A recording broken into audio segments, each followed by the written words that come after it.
Le téléfilm sensation de ce 15 mars, La Traque, basé sur l'histoire de Michel Fourniret, n'en finit pas de susciter la polémique.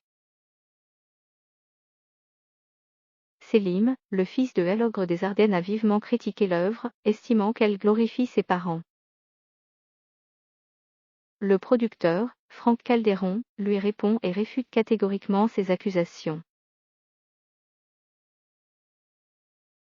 Ce film n'est pas à leur gloire, se défend Franck Calderon, le producteur de La Traque, dont le premier volet est diffusé ce lundi 15 mars sur TF1. Pour lui, l'intrigue se concentre sur le travail des enquêteurs, joués par François-Xavier de Maison et Mélanie Bernier. Il répond ainsi aux accusations de Selim Fourniret, fils de Michel Fourniret, et Monique Olivier, qui accusent la production de chercher à glorifier ses parents. Le terrible couple Fourniret-Olivier, qui a sévi entre la France et la Belgique de 1987 à 2003, est interprété par Philippe Torreton, Méconnaissable, et Isabelle Gélina. Franck Calderon assure que l'intention des Yves Régnier, réalisateur du téléfilm, est de mettre en lumière le travail des policiers face à Michel Fourniret, pour éviter qu'il échappe à la justice française.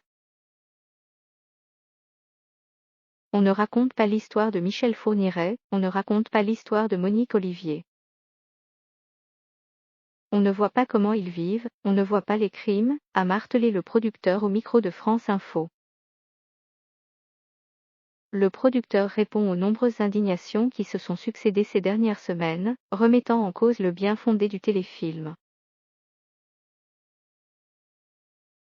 Après le père d'Estelle Mouzin, dont Michel Fourniret a avoué le meurtre, qui cesse d'y écœurer par le projet, c'est l'un des 5 enfants de l'ogre des Ardennes, Selim Fourniret, qui s'oppose à sa diffusion. Dans une série de messages sur son compte Twitter, celui qui se présente comme le fruit de 2 monstres, estime que La Traque est une campagne de propagande se basant essentiellement sur les dires de Monique Olivier. Pour se justifier face à ceux qui l'accusent d'opportunisme et d'exploiter le malheur des autres, Franck Calderon fait un parallèle avec d'autres grandes tragédies de l'histoire récente. On n'a pas attendu que tous les survivants des camps de la mort soient décédés pour faire des films sur la Seconde Guerre mondiale et les camps.